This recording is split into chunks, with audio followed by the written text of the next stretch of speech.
Welcome back to our series on Plato's Republic. In this episode, we will be finishing up Book 7. And I want to begin by picking up where we left off last time with a discussion of the dark night of the soul as the experience of education, right? So I think what St. John of the Cross was articulating poetically is what the soul goes through in education.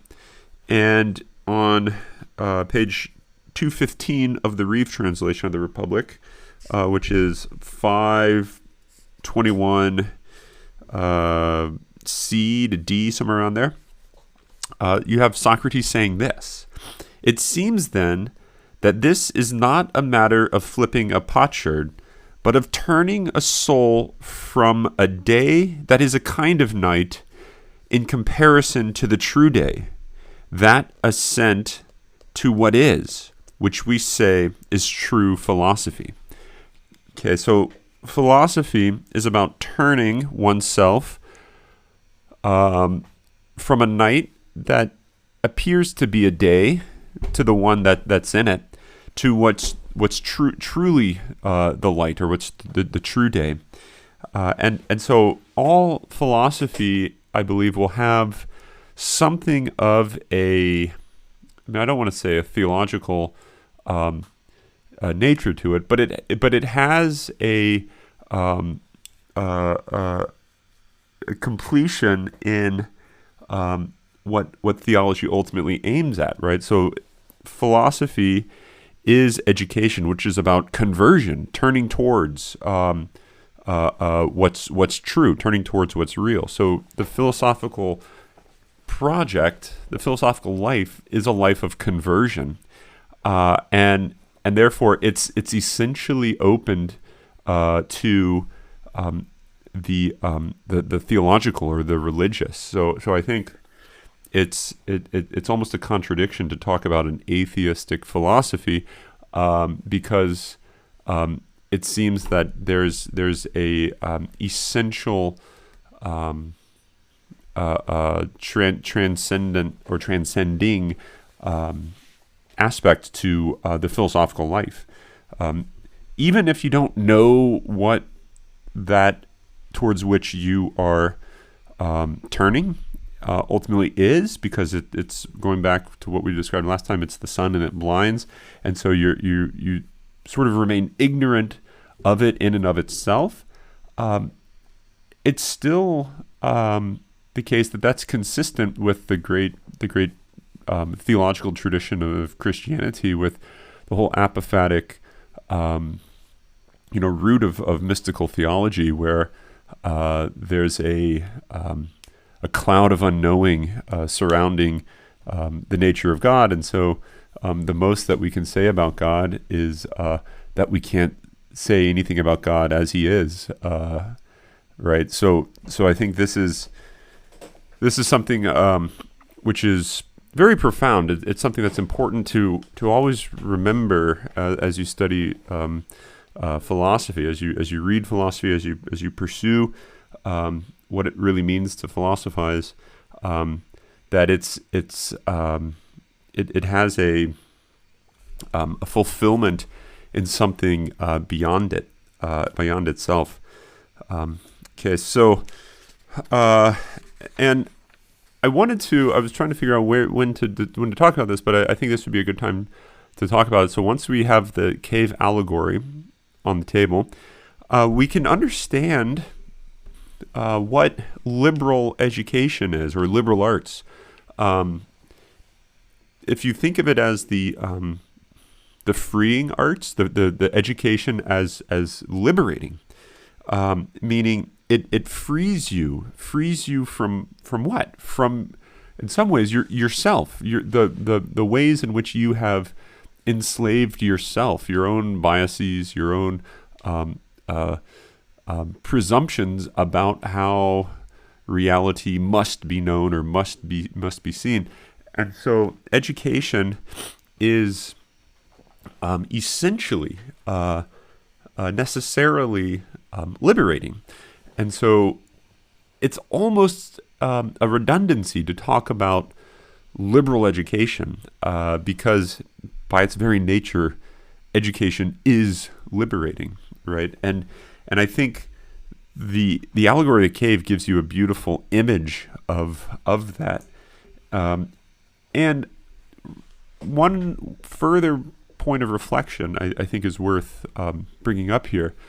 The experience of education that you've had and are having, namely those experiences where you come to see that the world, reality, is far more interesting, far more surprising than you ever would have thought, and in such a way that you think you understand, the point of living. You think you understand truth, and then you come to this thing that happens in your life, this event or whatever it is, and it forces you to make a decision, or it forces you into a type of act of the will. Are you going to turn back and continue to live in the world that you are comfortable with, or are you going to let that former world go and proceed in a way that doesn't make sense to you initially because of the very fact what education is, as we saw, is it's about letting the old world go for the sake of a new world, the old vision for a new vision, and it's not complete skepticism or incoherency, but it is a type of ignorance in a real way, right? And so you can describe education as an experience of death, meaning you undergo a type of death. The world that you live in when you are educated is a world that dies, and it gives rise to a new, fuller, more complete world. And this is articulated more so in theological text. I mean, if you think about St. Paul, the scales falling from his eyes and putting on a new man, and you have all this description of a new world that you live in now that you've made this conversion. You see things as they really are. This is a type of death, right? It's a participation in, an experience of what it means to die. And I think this is a very important experience for Plato, because what it does is it gives us, while literally or physically living, it gives us an experience of the meaning of death and ultimately the hope of life in death or through death, right? So just as in education, you have to let something go. Something has to be renounced. Something has to fall out of your grasp. But all your experiences of education have been such that every time you let something go, something more complete, more brilliant, more bright follows. Maybe not initially, but this is the point of education, that you let lower things go for higher things, and the more that you're familiar with that, the more confirmed, or the more I'll just say confirmed you are in the hope of life through all death, because death for Plato seems to be this moving from a lower to a higher. And so I think the significance or the emphasis on education is ultimately what constitutes the grounds for hope in, if you want to call it an afterlife, you can call it an afterlife, but hope in a life through death, just as in education, there's a hope for truth through your ignorance. By being proven ignorant, which is like a type of death, you're closer to the truth. By dying, you're closer to life. I think what he's trying to do, this is more so in the Phaedo, but he's trying to show that education provides the background experience that generates hope in the face of death. So very, very significant to reflect on the meaning of education. It's not merely, as we saw last time, just about putting truth nuggets into your brain. If that's all it was, it would be ultimately a meaningless endeavor. It would just be about like an Easter egg hunt, and it wouldn't really matter in the grand scheme of things.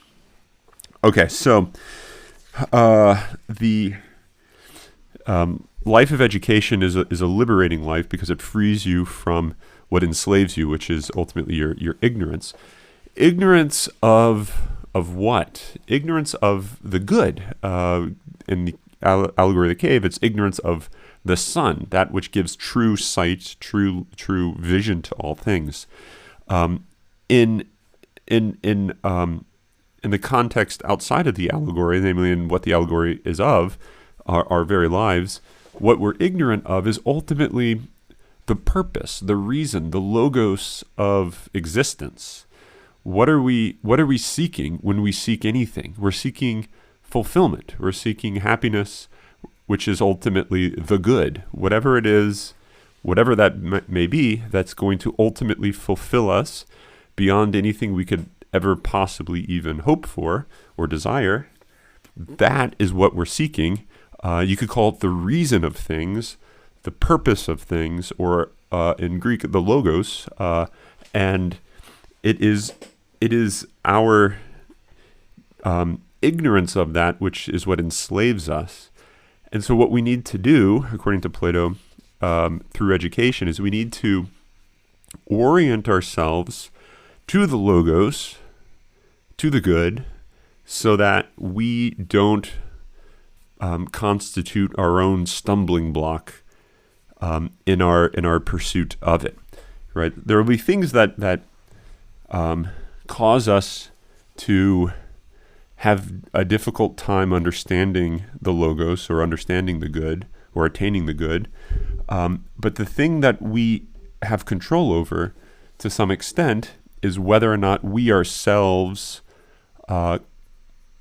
prevent a vision or union with the good. And how does this happen? Ultimately, it's through an over-attachment to things that are not the good itself, right? So you have to love things for what they are. So ultimately, the physical world, the world of the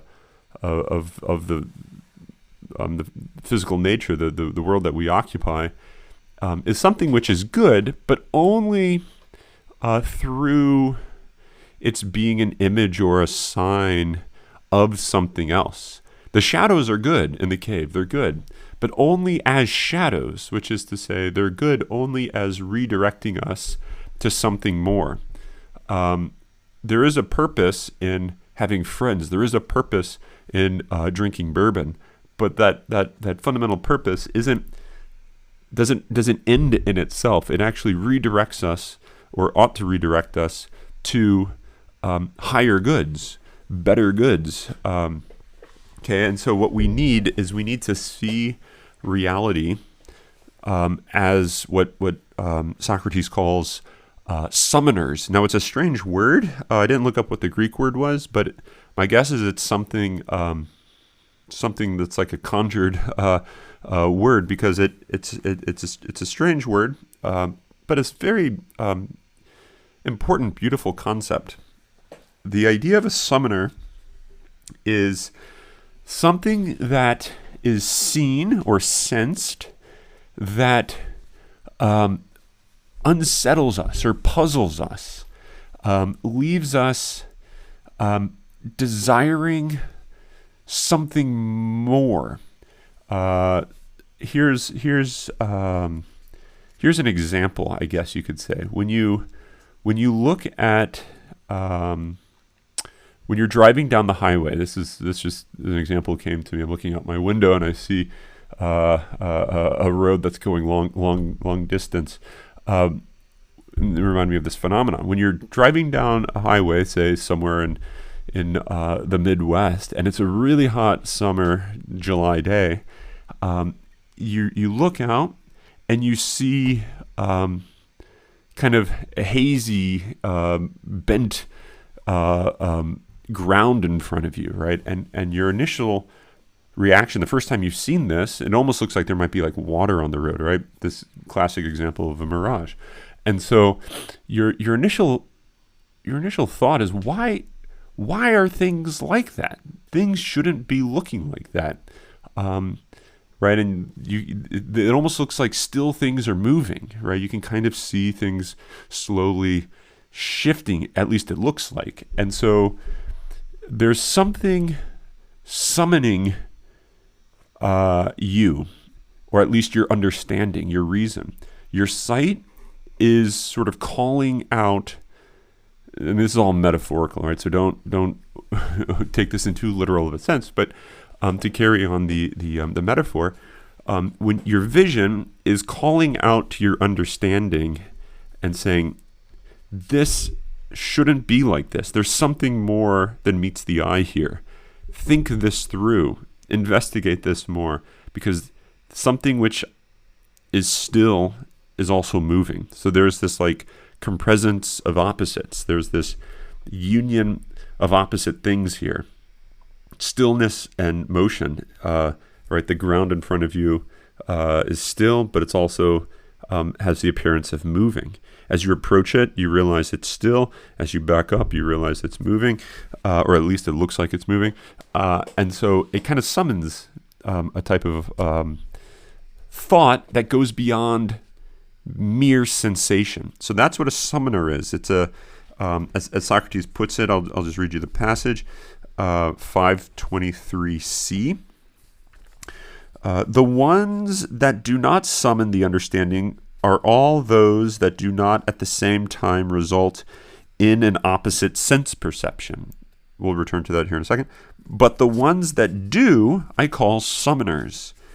That is when sense perception does not make one thing any more clear than its opposite, regardless of whether what strikes the senses is close by or far away. What I mean will be clearer if you look at it this way. These, we say, are three fingers, the smallest, the second, and the middle finger. Okay, so then he goes on to this example of the fingers, which we'll talk about here in a second. But a summoner is distinguished from a non-summoner. And what a non-summoner is something that you just look at, you perceive, and you just see it one way. Oh, it just seems it's this way and no other way. It's sort of seeing things as black and white, right? And then what a summoner is you look at something and it kind of inclines you, the sight or the vision or the sense perception inclines you to say both.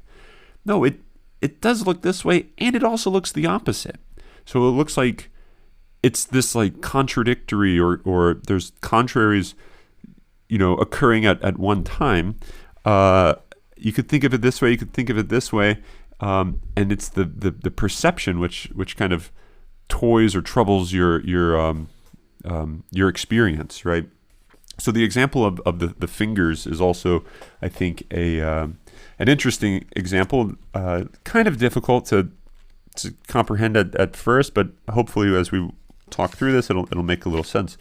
So instead of three fingers, just consider two fingers, right? So there's a sense in which two fingers are two, but each of the fingers is one. What makes them one is that they're separate from each other. If they weren't separate, then they would just be one finger. So the two are made two because they're separate. the two fingers are also, in a sense, one thing. Namely, that one thing that they are is two fingers. So there's a sense in which the two fingers are both one individually and two jointly, and so there's almost like two ways you can think of it.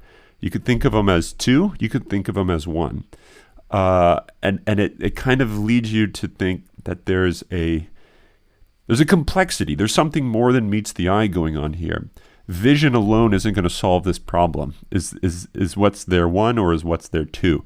Vision isn't going to solve that problem because you can kind of see it in both ways. It's both one and it's two. This is the phenomenon that we discussed at the very beginning of the Republic, which I said the Republic ultimately is a dialogue about, and that's the relationship of parts to wholes, or the one to the many. And why I think this is significant at this stage of the Republic is because this phenomenon of the relationship of parts to wholes, or seeing things as many and seeing things as one, as I've already alluded to in the first few podcasts of this series, is a phenomenon which is ubiquitous. It's all over the place, right? The relationship of the one to the many, parts to the wholes, is just all over the place. Is it letters, or is it a word that's on the page, right? Is it a word, or is it a sentence? You kind of want to say it's all of those things. But words and letters are, strictly speaking, different, because you can see letters and not see a word, because you're not a reader. Maybe you're only like 3 years old and you know your letters, but you don't know words. So you can like make this distinction between letters and words, even though they're in some ways one and the same thing. So it's a complicated thing upon investigation. But what Socrates is trying to do, rather than address it and come up with an answer to, oh, here's how the one's related to the many, what he wants to say is, this is like a great gift. This perplexity, this paradox of the parts and the wholes, the one and the many, that we see in reality. It's a grace. It's the origin of education, because it is what sets you off in motion towards a higher understanding. If you weren't puzzled by things, you wouldn't seek a higher vision or a higher understanding, right? So it's puzzlement, it's perplexity, it's knowledge of a type of ignorance that constitutes the life of education, right? And so the more that you can wonder, this is another way of describing this in the philosophical tradition is wonder. Wonder, like you wonder why something's the case. It's sort of a puzzlement or perplexity that you have about something, which seems obvious but also seems complicated. That is the source or the origin of this transcendence out of the cave, right? Without that, there would be no, you would not feel the need or the desire to leave the cave.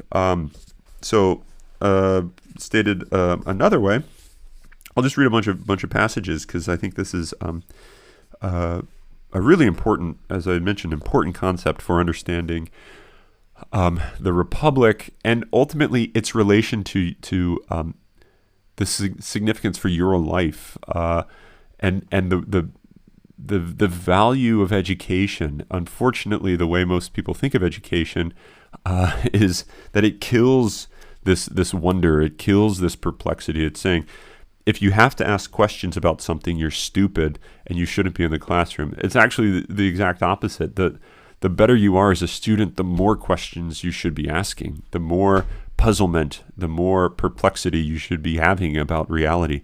Because the more that you understand, the more firmer, more solid of a foundation you'll have, not to like master reality, but to question it, right? It's hard to know how to ask a question. That's the real challenge. The challenge isn't finding the answers. The challenge is in figuring out what are the good questions to ask. Okay. So here's another passage which I think is states this point beautifully. This is 523e. It is likely then that a perception of that sort would not summon or awaken the understanding. And the perception is, when you look at a finger, you just see a finger. Like that it's a finger doesn't kind of perplex you.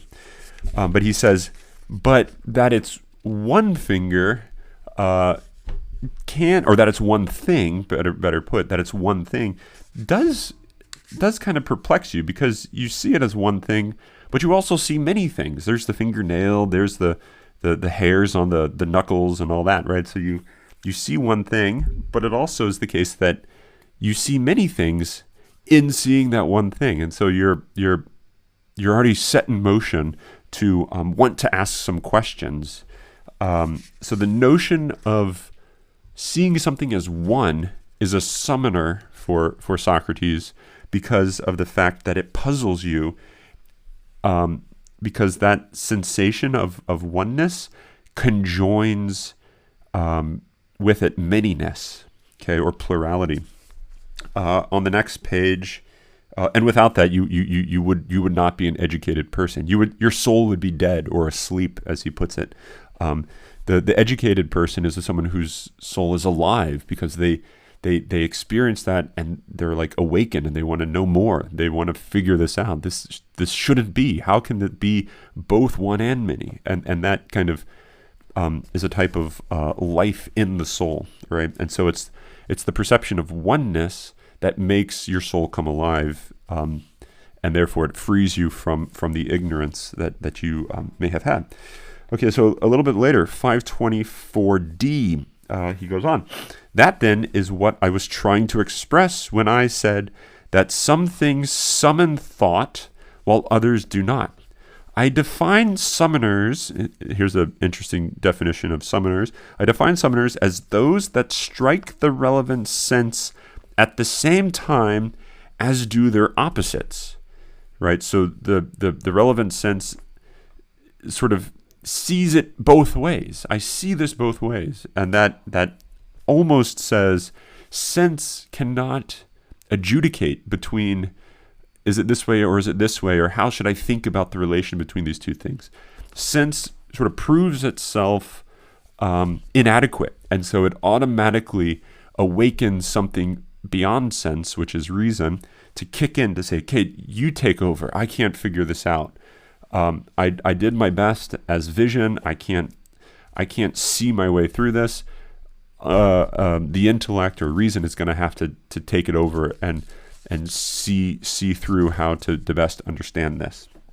Okay, so that's once again metaphorical way of thinking of the faculty of sight talking to the faculty of reason, but that's just sort of a childish metaphor, although perhaps useful. Okay, so the once reason gets kind of online and awoken because of the summoner of sight, of the oneness in the manyness, or the manyness in the oneness that you see in the world, reason comes on the scene, and it starts to think through it, and so it then, you could think of you're now not merely looking at the world, but you're in a whole new domain, a whole new way of thinking, a whole new way of conceiving, right? So you're now trying to think about, well, how is one related to many? I'm not worried about particular things like this tree is one tree, but it's many parts. I do want to know just more generically, there's something fishy going on in the relationship of parts to wholes. Let's just think about this in the abstract, the relationship of parts to wholes. So now you've kind of taken a transcendent view or transcendent project on board, right? And so you're now almost in a life above or beyond the mere physical world of sensation. And so he says that this faculty of or this endeavor, this act of calculation, rational thought, rational calculation, as he puts it on 525 DE, somewhere on there. He says it gives the soul a stronger lead upwards, and it compels it to discuss the numbers and sort of more in the abstract natures, the relation of one to many as such, and so you find yourself thinking about things in a completely different way now, or at least wanting to think about things in a completely different way. Even if you haven't figured it out, the fact that you want to already means that you've made this ascent beyond mere sensation. And so this is comparable to geometry, and so this is a metaphor that may only kind of move, I don't know, 1 out of every 5,000 people, because there's not a whole lot of people out there that get really giddy about geometry. But the idea I think he has in mind is in geometry you can study two-dimensional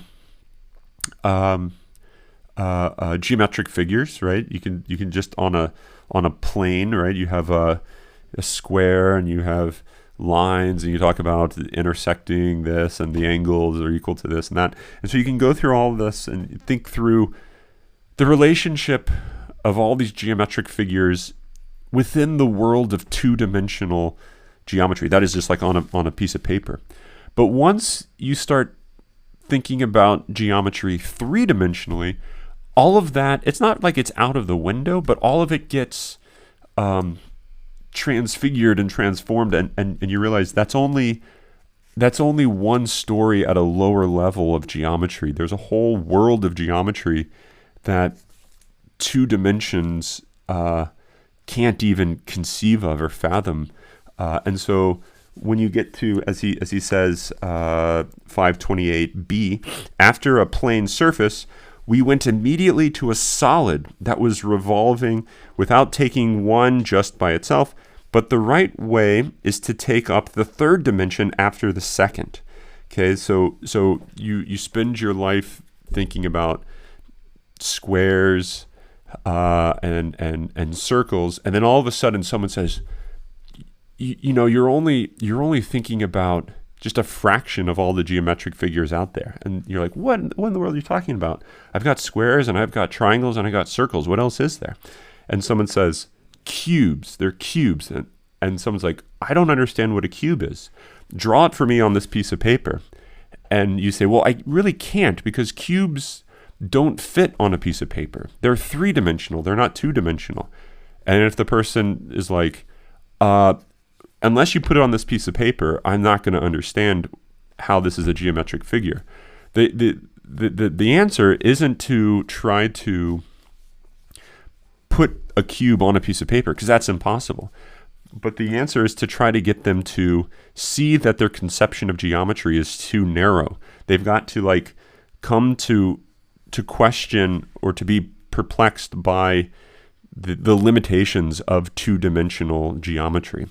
And so if they do that, then they can say, what? Maybe there's a whole different way of thinking of geometry, which has to go beyond two dimensions. And so then once you do that, it's open to say, maybe there's geometric figures that can't be just put on a piece of paper. Now, some of you might be saying, but you can draw a cube on a piece of paper. Well, you don't really draw a cube. You just draw like an image, a two-dimensional image, which represents a three-dimensional object. Right? There's no way you can draw on a piece of paper a three-dimensional object. It's just a two-dimensional representation of a three-dimensional object. Okay, hopefully that's not too nerdy for you. But the idea is the way that you go from thinking of things in a two-dimensional manner to a three-dimensional manner is a type of transcendence that comes through a type of summoning of this recognition of not being settled or having an unease with the limitations of the two-dimensional. Likewise, the movement, more broadly construed in education, from the physical to the intelligible, ultimately to the good, it's an analogous type of ascent. It's just you have to learn to look at the world in a different way. An example of this, this may make sense to some of you, but the example of this is, you hear people say that everything is a creation of God, and therefore everything is good, and everything is an image of God, in virtue of being an effect. Effects always resemble their cause, and so there's something godlike about everything that exists. Now, what would it be to really look at the world and really see that everything is an image of God? Even the things that you don't like, crying babies in the middle of the night, having to change their diapers, having a broken toe, missing your airline flight to go home for Christmas, storms that rain out, the Tim McGraw concert that you were wanting to go to, or whatever it is. What would it be to see all of those events, all of those happenings, as as manifestations of God's goodness, of God Himself? To see those as revelations of the good. It would require a different view on the world, a different vision that many of us just don't have. A lot of us want to have it, but it's having it and wanting to have it are different.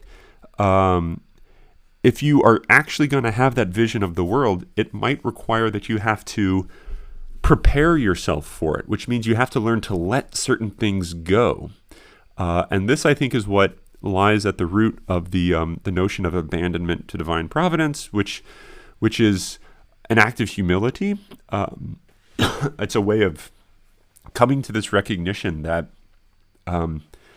there's an order which my actions are trying to align to, rather than I'm trying to make the order what it is. And so once you can kind of prepare yourself in the right way, then you become capable of seeing the world in the right way. And that's analogous to what Socrates says about in order for you to turn your head, your whole body has to be turned towards this. And he says this at the very end of the allegory of the cave. It's worth going back to look at this. This is, I believe I read it in the last podcast. 5:18, between C and D.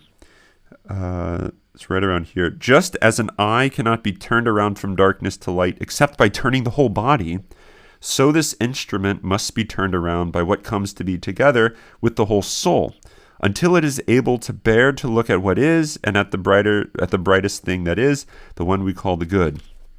Okay, so the just as to turn the eye, the whole body needs to be turned. To turn your soul towards the good, the whole of you needs to be ordered and turned towards that. Another way of putting it is you can't serve two masters. There's no way you'll have this vision on the world to see everything as a participation in the good if you serve two masters. That is, if you live a split life, your eyes won't be able to look at reality if your body, metaphorically, or the passions, is wedded to something else. And so I think this is a very practical point. It's basically saying that at the root of ethics is a type of metaphysics that you have to learn to order your whole existence towards this way of seeing, if you're going to actually see that way. And so it's not just one part of you that gets educated, but it's the whole of you. And therefore the whole of you is free rather than just one part of you is free. A real beautiful, way of thinking this through. And so the cave, I think, can ultimately be seen as this transcendence to see the good as it is, which would then allow you in this world, and by this world, I don't mean like God's world is, outside of Mars and this is Earth and it's this. What I mean is, just as you could talk about the world of letters and the world of words as two different worlds that kind of coexist, I would say something similar about the world of the good and the world of matter. It's not like there's this other spatially separated world. It's more about seeing differently. But once you learn to see the good as such, looking at the physical world is going to enliven it and enrich it and make it seen as good. You can, as you go back into the cave, even though it's going to be dark, it'll be such that you can see it all as imperfect, but orienting towards what is perfect. So it kind of gives it a value in ordering, signifying something more than it. There's this part in, I believe it's Augustine's Confessions, when he talks about it's this sort of contemplative experience that he has where he sees everything and he sees them as like these little speakers, not like audio speakers, but like, looking at the trees and the birds and the fish and the sunrise and the mountains. It all is screaming out, shouting. This is like a psalm. It's saying, I am not he, but he is who made me. That's what all of creation is saying for St. Augustine. And I think what Plato would say is that's what the physical world is saying about the good.